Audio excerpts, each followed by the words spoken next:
Good afternoon, everybody. Good afternoon. And please have a seat. Or stay standing. That's fine, too. I'm Jason Gorosky, Chairman of the Rockingham County Republican Committee. It's my honor to be here with you all tonight. Is everybody getting excited?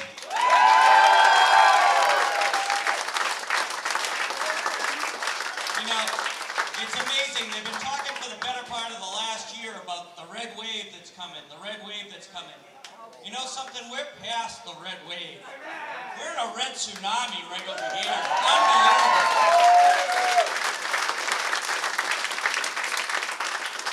The work that these two tremendous candidates have been putting in, compared to the people that they're running against, just unbelievable. Caroline's been hitting it hard every day for the past 18 months.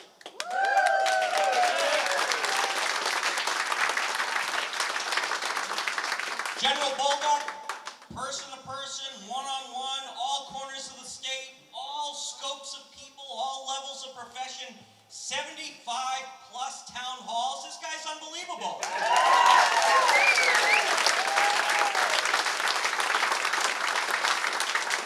And I can tell you, it made me laugh when I heard the question asked in the last week to Maggie Hassan. Maggie, how come you don't get out and meet with the people? How come you don't do any town halls? And she says, you know, I talk to people. I talk to people at Market Basket. I talk to people at Dunkin' Donuts. Well, I'll tell you, there are 3 other places you can find Maggie Hassan. One, you can find Flat Maggie over here. That's Flat Maggie. Give her a boo. Boo. I set up a special live cam for anyone that wanted to get a good look at Chris Pappas and Maggie Hassan. Here's the live cam from Maggie's basement. That's another place you can see them. And if anybody didn't get a chance to greet Flat Maggie, Maggie's basement live cam, I've got a 3rd place you can visit with Maggie Hassan and Chris Pappas. You can go to the Puritan back room next Tuesday night for the Losers Party.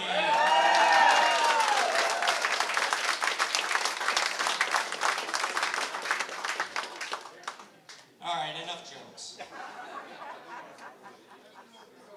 That's right, that's no joke, it's right. If you all wouldn't mind rising, gentlemen, if you wouldn't mind taking off your hats, I'd like to call up my friend Thomas Dunn to lead us in the pledge. Pledge allegiance to the flag of the United States of America and to the republic for which it stands, one nation, under God, indivisible, with liberty and justice for all. All right. For all.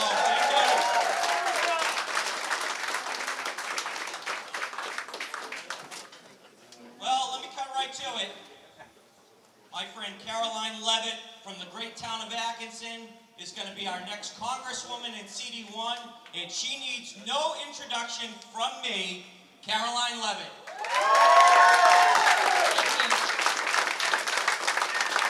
Thank you. How are we doing, everyone? Who's ready to flip this district red in 4 days and send General Don Bolduc to the United States Senate?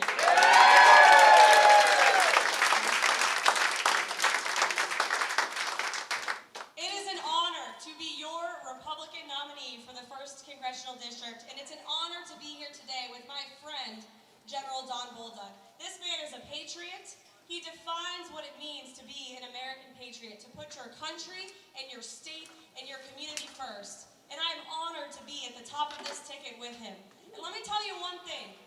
General Don Bolduc and Caroline Leavitt may be outspent, but General Don Bolduc and Caroline Leavitt have not been outworked. And in 4 days, we're going to win.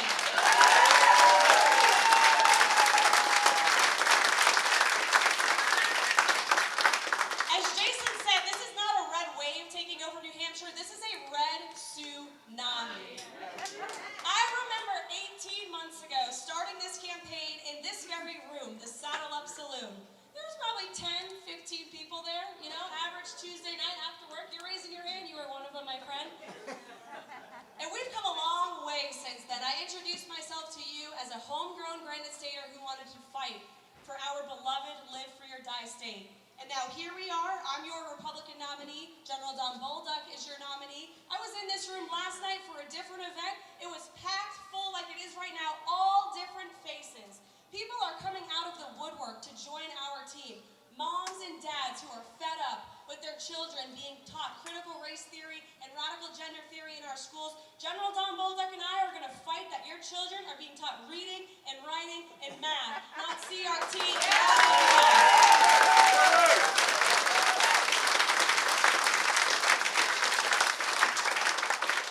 This room and our teams are full of hard-working Granite Staters like you and I, business families like mine. My family is a small business 4 miles down the road from here. And just like you, we're being crushed every single day by the radical Democrat economic agenda of Joe Biden, Nancy Pelosi, Maggie Hassan, and Chris Pappas. Record high inflation, cutting off the neck of our domestic energy production. When you send us to Washington in January, the first thing we're going to do is fight to unleash our domestic energy production, bring jobs back home, and lower prices at the pump.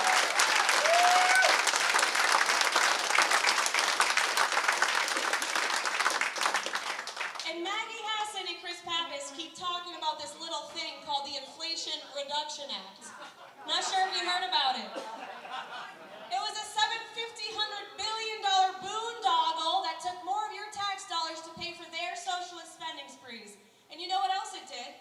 It hired 87,000 new IRS agents to come after you and your hard-earned paycheck to pay for their socialist spending sprees. Do you know what Don Bolduc and Caroline Leavitt say to that? We're going to fire those 87,000 IRS agents.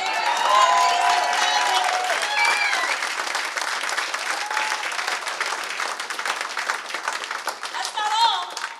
Wait, hold the applause, because we're going to hire 87,000 United States Border Patrol agents.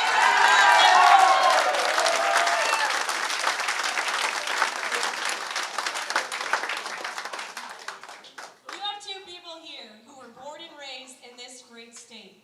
There might be a little generational gap between the general and I. We joke about it all the time. But there's a lot more in common than what brings us apart.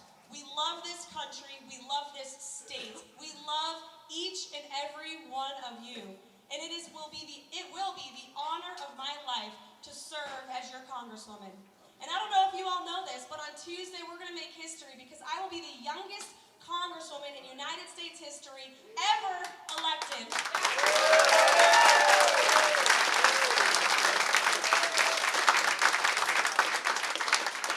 But it's not about me. It's about fighting for your children and your grandchildren. And it's my passion project to inspire the hearts and the minds of young Granite Staters and Americans across this country who are being indoctrinated by the left, by the media, by the big tech, by the Hollywood, by the public school system in this state and in states across this country. I will fight every single day to inspire hearts and minds because this is the greatest state in the country. This is the greatest country in the history of the world. Elect us in 4 days and we will fight for you day and night. Thank you so much.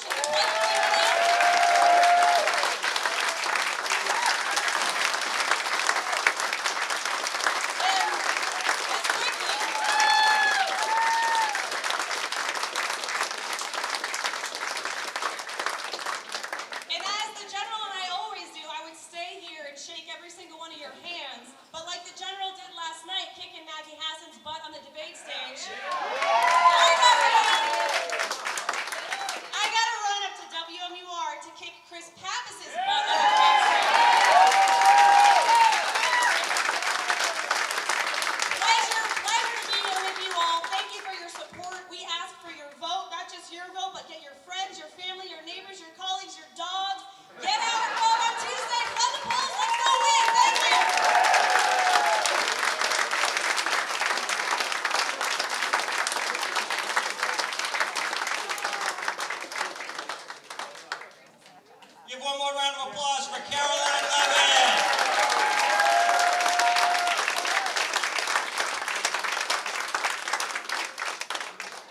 was on my way over here this afternoon and I heard about a new Gallup poll that's out. This Gallup poll found that 17% of respondents in their poll are pleased with the direction that the country's going in. So, I don't want to put anybody on the spot, but don't feel pressured. It's okay if you feel otherwise. I'd like to take a little poll. Who in the audience is pleased with the direction our country's going in right now? Please raise your hand. Who are these people? Where do they find them? They're paid. Flat Maggie, what do you have to say to that?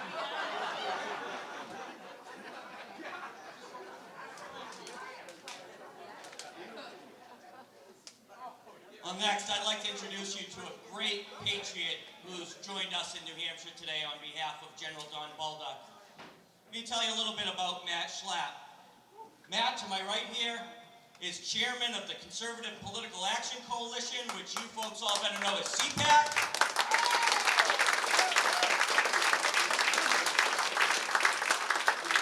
CPAC is the nation's original grassroots conservative organization.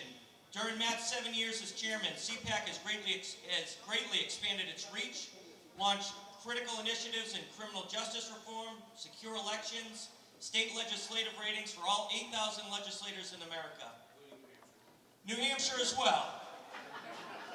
CPAC hosts dozens of additional events, including conferences across America, annual international CPACs in Japan, Australia, South Korea, Brazil, with dozens of other countries in the queue.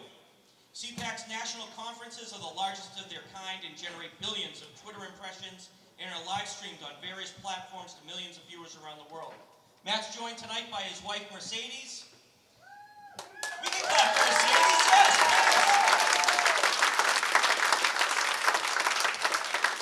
Matt and Mercedes regularly appear on major news outlets as veterans of national politics with leadership roles in the Bush and Trump presidencies. They're quoted regularly in major media sites and write for various national publications. They host America Uncanceled on CPAC Now, which is a digital political show which was born out of the sudden rise of lockdown and cancel culture in 2020. Matt served as White House political director for President Bush, was regional director for the 2000 campaign, and before that served 5 years as a chief of staff to a Kansas congressman. The Schlapps founded and currently manage Cove Strategies, a consulting firm which advises clients on elections, policy, communications. Matt's a graduate of the University of Notre Dame, where he started a conservative student magazine and a weekly political program. He's earned his master's in public administration from Wichita State, and the two of them have 5 daughters. Ladies and gentlemen, Matt Schlapp and Mercedes.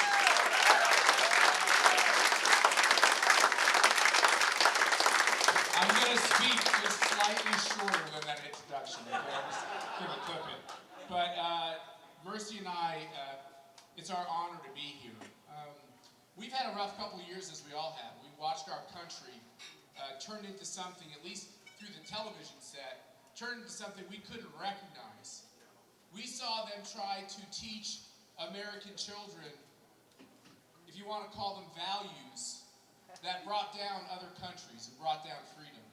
We were despairing about what was happening to our country. We'd literally have conversations about, like, where will we go if we stay down this path? Are we going to live on top of a hill? Are we going to, go on an island? Like, we went through everything. Do you know what the answer is, folks?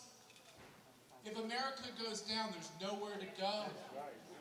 If America goes down, freedom dies all over the world. You know more than anyone, General. That's true. And so we looked at each other, and we do have 5 kids, and several of my daughters are much smarter than me, even though they're much younger. And their encouragement always is, let's get out there and talk to folks and gin things up, kick up some dust, and talk about what makes America special, what makes America great. And that's the course we've been on the last couple years. And, they canceled CPAC, and we said a swear word to that, and we said we had it in Florida, and then we had it in Texas. We were going anywhere that would stay open, right? Thank you, man. We wouldn't let them close us. We wouldn't let them say that you can't go to church. We still went to church. We wouldn't let them tell us that it's unsafe to bring your kids to school. We still brought our kids to school. We had our kids in grade schools. And what we realized as we went around the country, and with CPAC it's around the world too, there's more of us than there are of them. You know that?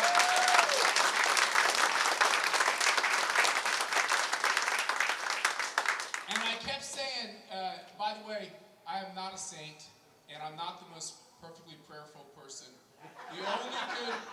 The only good thing about Marxism being set loose in America is it has done wonders for my prayer life. Because I'm asking God, what? What do you want me to do? What is the future for this country that we love? Who will you call? Will you call people to stand up and defend her honor? You know, it's not coronavirus that I fear. I fear this other virus that's been set loose into our country. This virus that's teaching our kids to believe that this is a racist country, a bad country. That's what I fear. And as we've gone around, and we've gone to, I think, every state that has big races. I just came back from Nevada. You're coming from here, and she's going to Pennsylvania. We're going to Florida. We're going to spend Election Day, unfortunately, in New York. Good, because I think we're going to be able to help Lee Zeldin, who I think is going to win.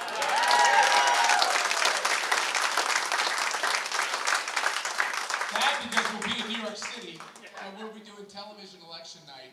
And I just want to tell you something. I'm the least optimistic person in the room. But I might be the most hopeful. Because I think we're going to turn it around. And you're going to save this country. And God bless you for that. And I want to say one final thing.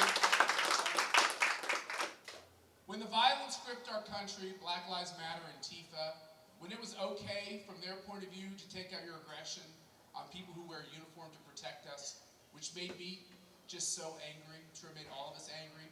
24 dead people, more damage done to this country than any natural disaster that's ever hit our shores. All by people inside our country who hated our country. When all that happened, I thought, we're never going to be the same. And then something happened. I don't even believe these polls. These polls, I think, are undervaluing how many great Americans there are who love America. By the way, I call myself a conservative. It's not about being a conservative. Today in America, it's about being an American. Do you love your country? Do you love your country for the cause? Everywhere violence was the most pernicious in this country. New York City, Minnesota, kind of where it all started. Oregon, think about that. Think about Washington State. Somebody over here said Chicago. I don't think we're turning the corner in Chicago yet, unfortunately. Virginia, right? We won the governorship. Everywhere where that violence was the most pernicious, you look at those polls today, you'll see tied polls. You know why? There's a lot of Democrats who love their country too. They don't like the direction of that party. So let's get it done. And the first thing I always do when I think through what are the next 3 steps to do, I always turn to my wife, because she had like every tough job in the Trump administration and the Trump campaign, and she is really, even with the little kids, she's in this fight all the way up until the end. We're going to run through the tape, so Mercy, tell them what's on your mind. Well, what's on my mind is that you have the most incredible Senate candidate in the country. Just so inspiring, who totally gets what needs to happen here in America. And what needs to happen when he goes to the swamp. Because there's a lot of cleanup to do, sir, in the swamp. And I mean, Caroline Leavitt, hello, superstar? I think AOC will be crying tears in Congress. I think she has met her match when Caroline goes to Congress. And one of the beautiful things that we're seeing as we're traveling across this country is the diverse candidates that the GOP has put out. We've got these incredible Latina candidates down in Texas. Mayra Flores, who's another superstar. You know what they call these women? These pro-family, pro-American women. This is how desperate the Democrats have become. They call these women far right. That's right. We're all far right. So let's keep talking about this desperate Democrat playbook. So you know who popped out her head this morning on CNN? I'm sure you didn't know because you don't watch CNN, right? Because it's fake news. Hillary Clinton. She's back.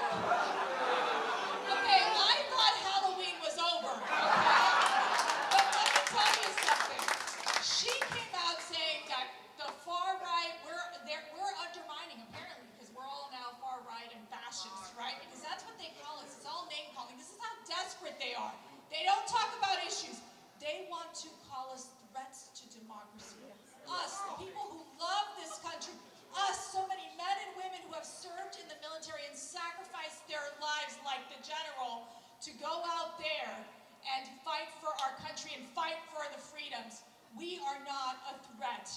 We are what is going to come. The cavalry is coming to save America.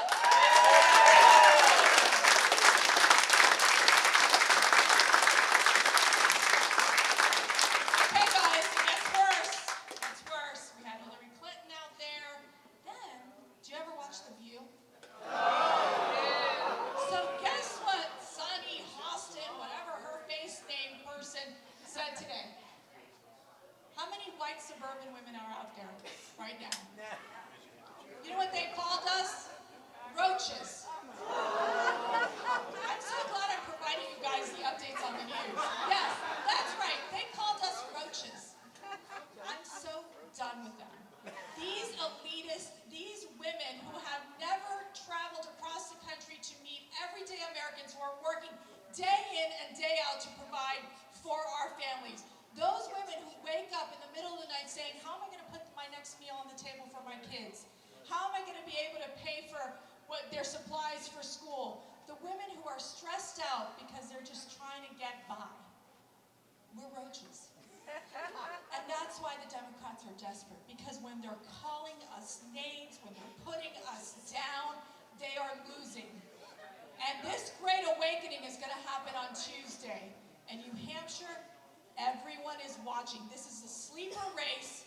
The general is up, but let me tell you something. We're still the underdogs, and we got to get Caroline to the finish line, and all of our Republican candidates here in New Hampshire.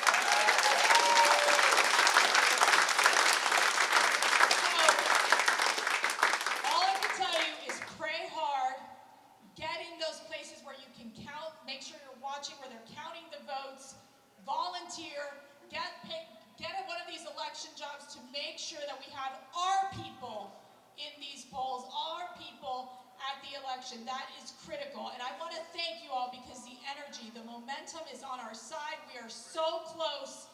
And you guys, we're going to get there. We are going to get there. And so God bless you all. God bless New Hampshire. And God bless this great country.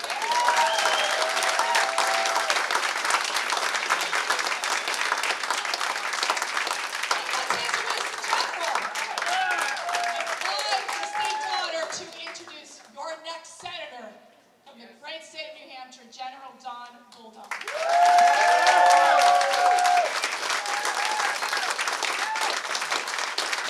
Thank you all very much.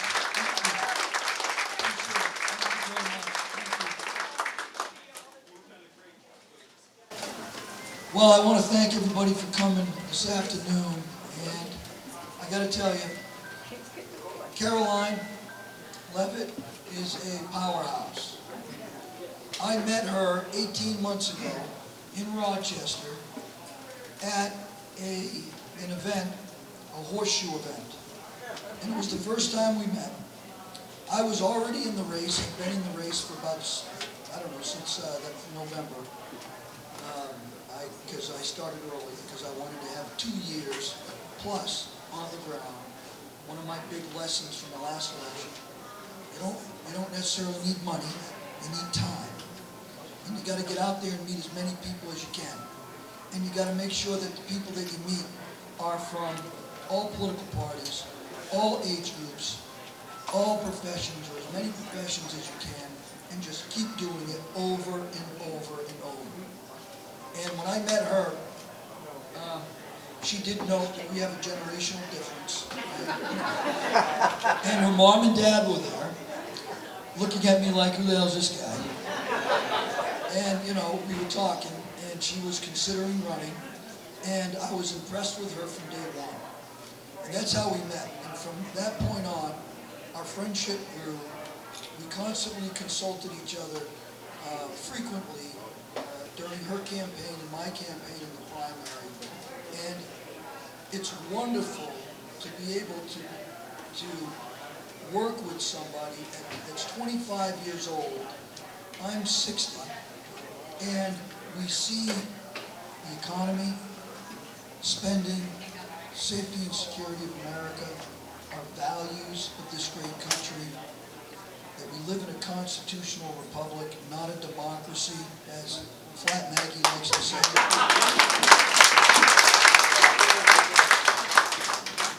And so I'm thinking to myself, there's not much difference between generations if we all have the same fundamental values and beliefs that are taught to us four main ways: a love of God, a love of family, a love of community, and a love of country.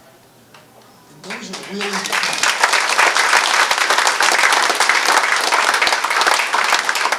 that bind us together. And unfortunately, over the last 40, 50 years, God has been removed from the public square to the detriment of all our institutions.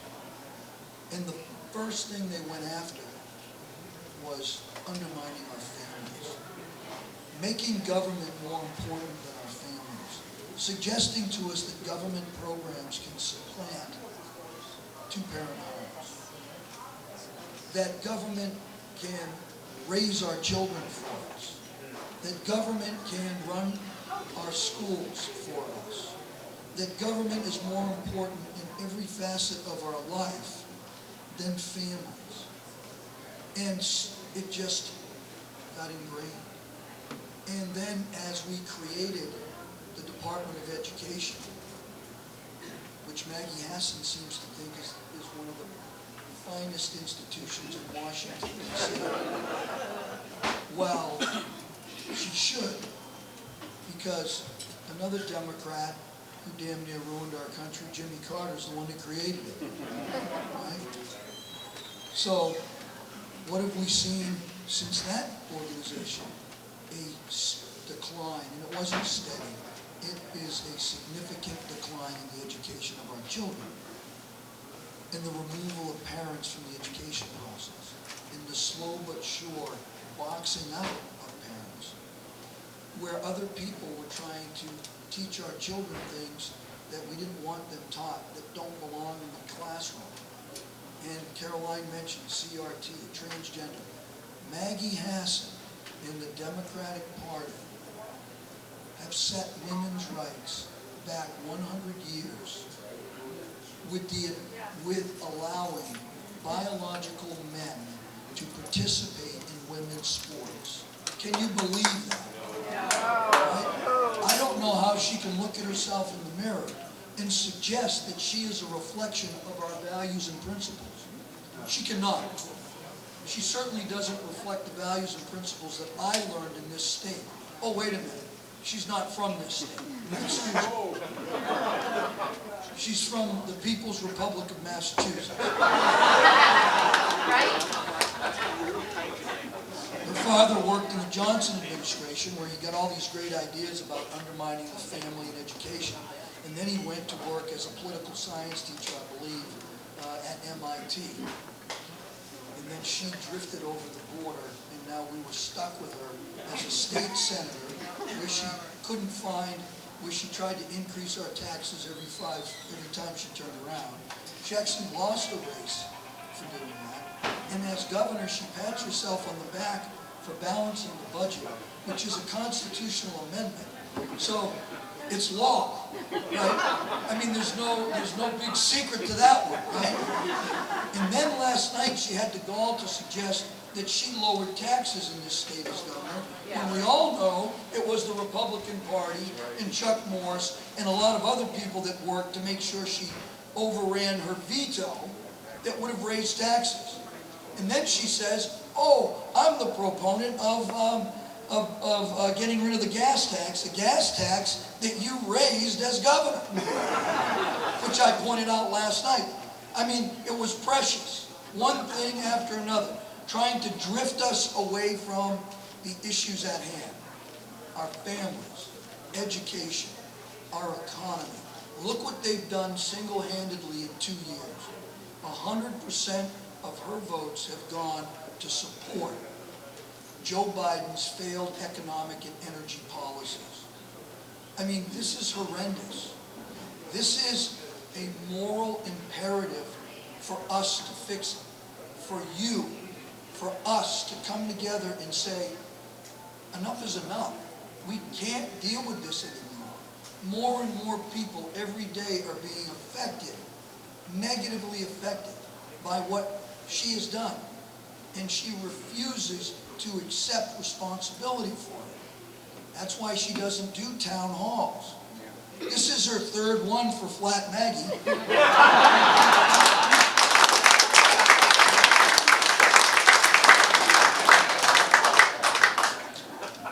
When I win on Tuesday, I'm going to sign it and drop it off at her house in Midfield.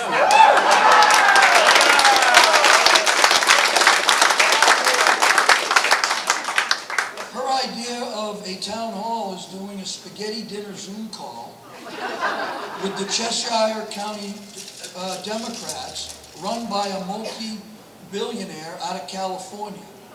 Now work with me on this. Spaghetti has gone up basically $1.99 a box of Prince spaghetti to about $4.99.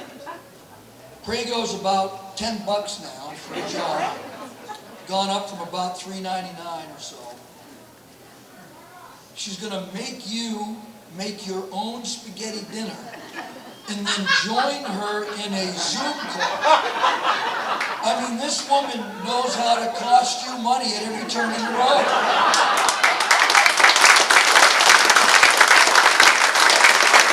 Unbelievable. And she wants another 6 years. Can you imagine that? I just can't imagine it at all. And, you know, we got her scheduled today, and she's putting a whopping 3 hours of time in on the campaign trail. And most of that's driving because she went out to Claremont. So she's not working for us. And our families feel it. Our education feels it. Our economy. Historic inflation. Skyrocketing interest rates. Just went up another 3/4. If I retired today, my wife and I could not buy the home that we were able to buy in 2017. Not even close. Couldn't. 2 years ago, if you bought a home at $500,000 and you put $100,000 down, your mortgage payment would be $1,700. That's without everything else factored in. Today, 2 years later, $500,000 home, $100,000 down, $2,700 and climbing. People can't buy homes. They're losing their homes. This is a disaster. That's why it's a moral imperative for us to change. You can't send the same person down expecting a different result. It doesn't work. It's insanity.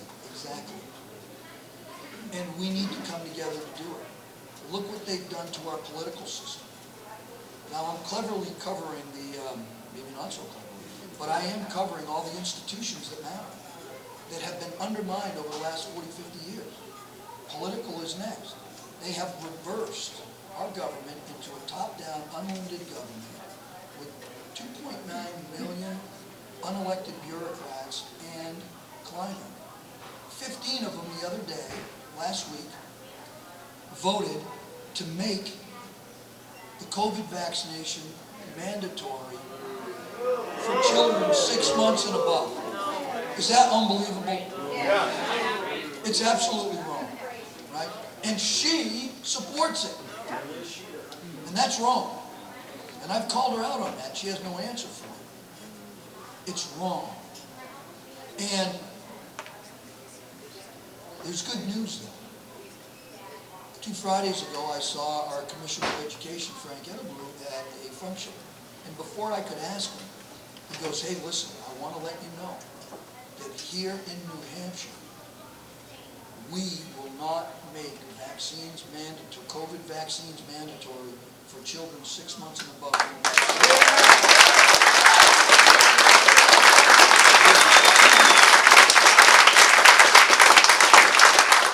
So do like I do and send Frank Edelblut a note saying, "Thank you very much for that." That is, that is something that we need to make sure does not happen in the state of New Hampshire. And it's critical for the health of our children. But think about heating and eating. Think about the choices that are being made. Think about what I've seen over the last 2 years. When I started campaigning, we didn't have these issues. And now, I've gone around this state since Biden has become president and since we've lost control of inflation and we're living at, 18 days of diesel fuel. We're rationing it. The natural gas that normally comes to New England is 18 billion cubic feet for the wintertime. We're only getting 2 billion cubic feet. How's that going to be prioritized across New England? We're in trouble. We're going to have rolling blackouts. But let me tell you what that does. That closes schools.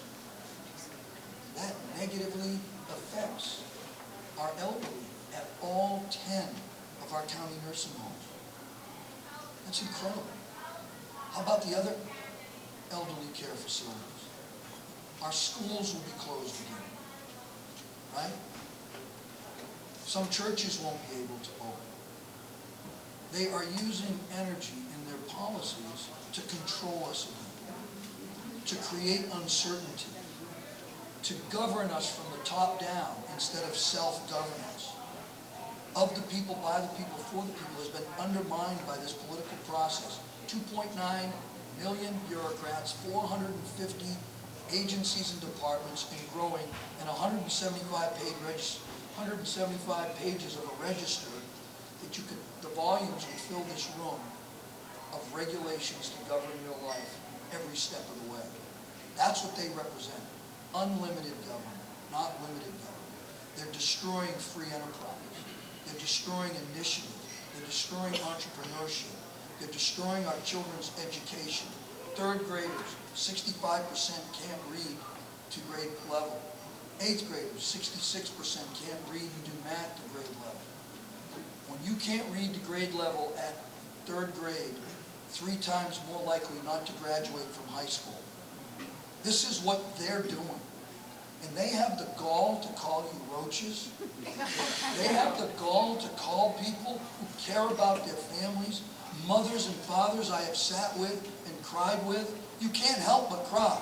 You can't help but share in their pain. My wife and I mean, it's devastating. It hurts. And if you're not being felt like they are, it's coming. Because in December, it's all going to double. Gas is 20 cents more expensive this week than it was last week. And what's their solution? Release the strategic reserve. I was asked a question today. What does that mean? That means we're up you-know-what creek without a paddle. Because we have nothing left to be able to commit to a crisis. And I'll tell you, this is a crisis, but not a crisis that we should have drained our strategic reserve. We should have opened the XL pipeline. We should have opened the petroleum spigot. We should have allowed drilling on federal lands. Yesterday she said that drilling on federal lands was acceptable. It's not. The Secretary of Interior will not allow it to happen. So we can't do it. Again, she lies. All the time. There are so many lies I couldn't keep up with them. I'm telling you, it was unbelievable. So I tried to keep up with them with my facial expression.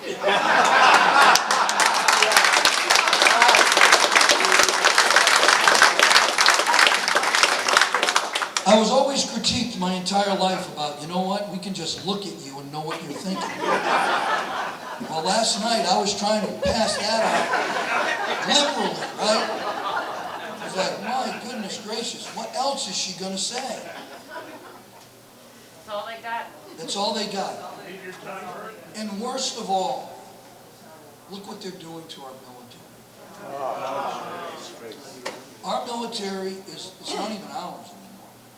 It belongs to people that don't care to invest in the men and women that are there, our sons and daughters. And it breaks my heart. It breaks my heart. I've worked for those men up there, and I knew they were bad for our country. I knew they were bad generals. They couldn't win. They couldn't figure out how to get out of a paper bag if there was a hole in both ends. I'm telling you. And I'm not being flippant. I'm telling you. These guys can't even plan a withdrawal from Afghanistan, which set it all off. It set the invasion of Ukraine off. China is going into Taiwan. We can't do anything about it. We're not going to be able to do anything about it. and it's going to cost us a tremendous amount of money. We're going to be shut down with microchips because most of them come from Taiwan.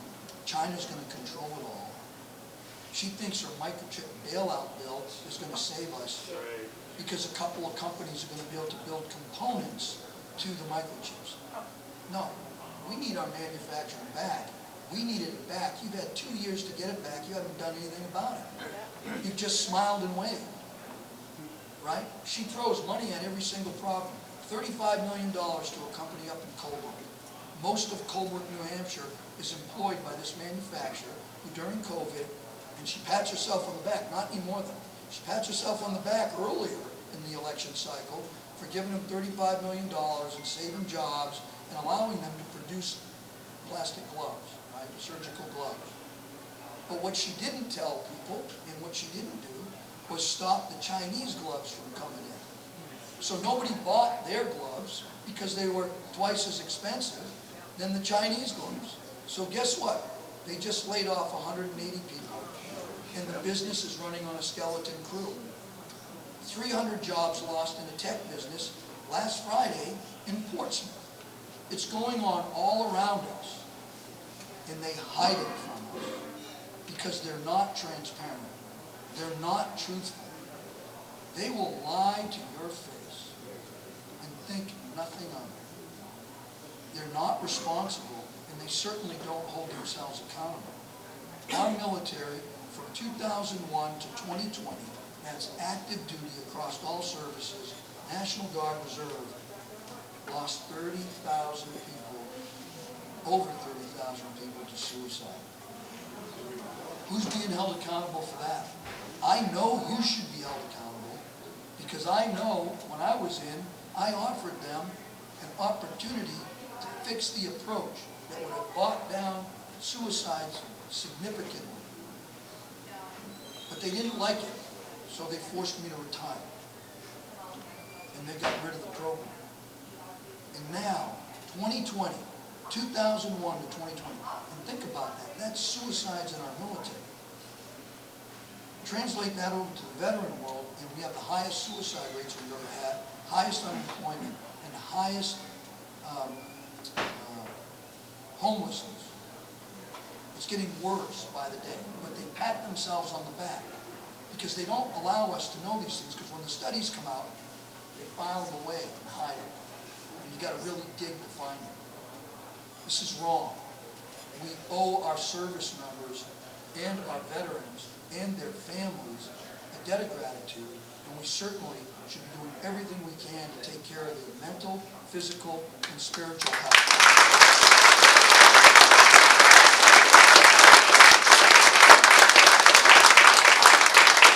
So I'm going to cover just two more things, and then I'm off. You can ask me questions if you want, or we're going to do pictures, I'm not sure. You can ask me questions when you come up for pictures. I'll answer whatever you have. But at the end of the day, this is it. I have a vision. And my vision is much like Matt and Mercedes' vision. I have faith and hope that this country can move and go in the right direction. But it's not going to be able to do that unless you send somebody to Washington, D.C. that is in it for you, that is not working for special interest lobbyists and the wealthy political elite. Maggie Hassan is number 2, second to Chuck Schumer in taking lobbyist money, nearly $500,000, right, of lobbyist money. She's number 2. Think about that. Let that set in. Who does she work for? Herself. She owns 4 homes from Washington, D.C. to New Hampshire. She's a multi-millionaire and gotten richer while she's been a senator.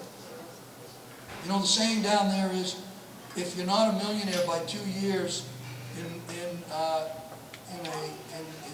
Washington, D.C. as an elected official, you're doing something wrong. Well, I hope I do a hell of a lot wrong.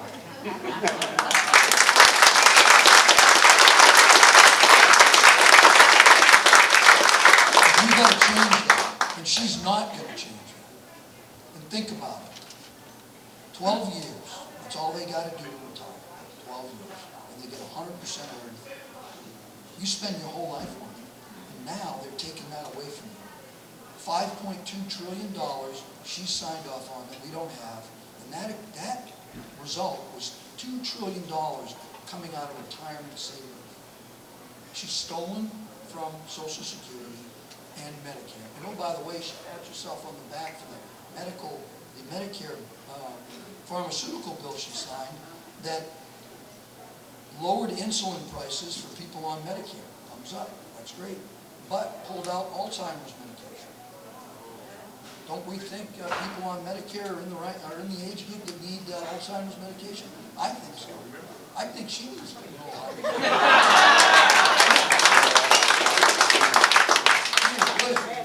What is she thinking?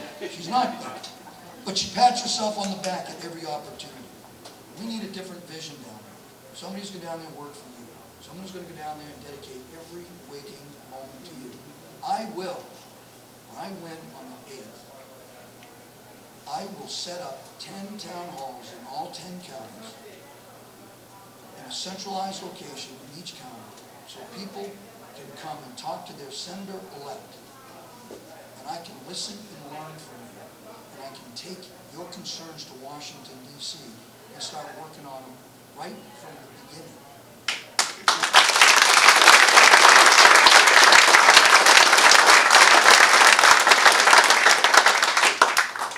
Without a vision, the people will perish, probably.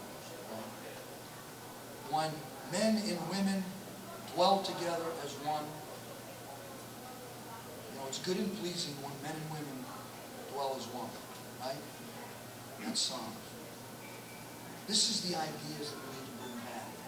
The ideas of respect and working together to solve problems. Matt and Mercedes said, these are American problems. These are United States problems. They're not Republican, Democrat, Independent, Free State, or Libertarian, right? They are our problems, and we need to come together to solve them. So my mission is this, and I'm not going to quote it verbatim, but here it comes. We the people, in order to form a more perfect union, establish justice, ensure domestic tranquility, provide for the common defense, promote the general welfare, secure the blessings of liberty for ourselves, and our posterity, our children and our grandchildren, to ordain and establish this Constitution of the United States. If we send Caroline Levitt and Don Bolduc to the United States Senate and Congress, House of Representatives, you're going to get a 1-2 punch that's going to work for you, restore our institutions, invest in our children and grandchildren, and make this country great like it's supposed to be. God bless you.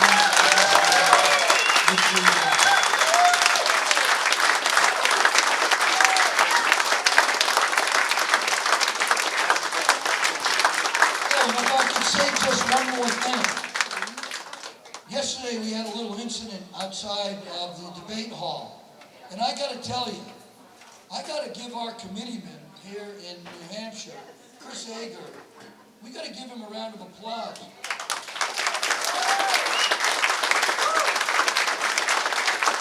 Because that guy literally jumped over a 4x8 sign and was on scene before the police even knew what was going on. Unbelievable. Thank you very much.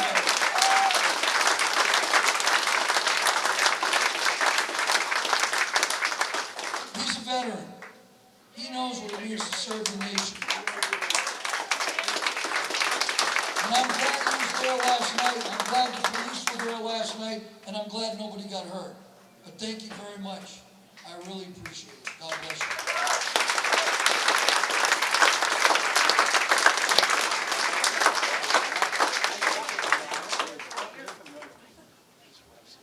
Folks, have a seat.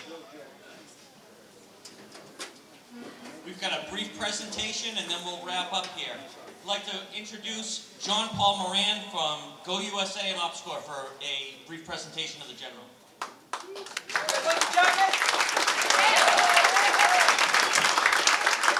I've had this jacket about 3 years. I only pull it out when I need to it's my smoking jacket. When we smoke liberals. So I'm really honored to be here from Massachusetts. I'm sorry, don't hold that against me. From Grand Opportunity USA. Originally from Jersey, I know not much better. And I met Don about a year and a half ago. Don spoke at an event of ours in my backyard in Billerica called OpCon, Opportunity Conference. And we've been in touch ever. I've been a big fan ever since. And I'm going to tell you something that's going to make it, if anybody here is not sure who they're voting for after all this, let me try to finish the deal here. At Go USA, I ran for Congress 2 years ago against a loser named Seth Moulton in Massachusetts. Loser. He's so afraid of me, he wouldn't debate me, like these guys won't debate the left. So I decided we had to come up with a scoring system like Rotten Tomatoes. Who thinks we need something like Rotten Tomatoes to see who's working for us or against us, right? All right, so who thinks our representatives like Don and Carolyn should be working for the Constitution they swear on? Right? And number two, should they be serving the people? Should they be serving the people on the issues they care about? That's it. That's what we rate on, nothing else. It's not red versus blue, it's them versus you. And the them are all the people that are right now in Congress, in government, screwing us every day. And another thing that you might like to hear is we spent thousands of hours, we rated over 150 races in this country. We're helping out Lee Zeldin in Arizona and Texas and one after the other with our scores because we just simply rate on this simple system, for you or against you. It really pisses off the left. I get a lot of hate now from that. But threats every day. You better stop that. FEC, like, I don't want to run my Jersey potty mouth at them, but I hold back. But the important thing is we rated all these people because on average, what percentage do you think Americans are united in the subjects? On gas, on taxes, on the economy, on borders, on COT. What do you think? Any guesses how united we are? 51-49? Higher. Any other guesses? About 80%. Okay, on the big issues, time after time, about 80%. So, the point is, a good score means you're working for the people. Don Bolduc gets a 4.8 out of 5 on his score. The highest in the country. The highest. Maggie Hassan gets a negative 0.8. That means in the majority of issues, she's working against you. You can't lose this argument because it's common sense. So I presented the score to Don a year ago, but now we have Maggie's next to yours to make it clear who to vote for and who not to vote for. So I'd love to present it to you, Don. Thank you. Let's close the deal up here. We need to take back Congress. And Matt and Mercedes, thank you for coming as well. And we threw out, I think, the two biggest parties at CPAC the last 2 times. So. What score did John F. Kennedy get, just to let him know? John F. Kennedy gets a 4.0 out of 5. Okay? That's right. John F. Kennedy would get a... So the problem isn't the Democrat Party itself, it's the fact that what they turned into.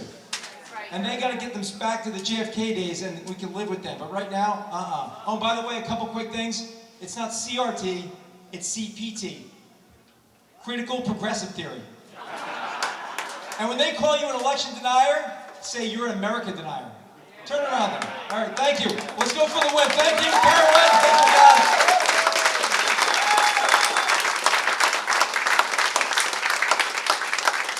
Folks, do us all a favor. Saddle Up Saloon's been great to us. Make sure when you wrap up here, go next door, grab a beverage, stay for dinner. Caroline said it. Make sure next week on Tuesday, listen, the Democrats are sleeping. They're in a hangover already. Make sure you show them. Thank you to Matt, Mercedes, Caroline, General Bolduc. Make sure that next week, like Caroline said, bring your cousins, your wife, your husband, your neighbors, your friends. Bring your enemies if they'll vote the right way. Head to the polls next week. Red Tsunami with General Don Bolduc.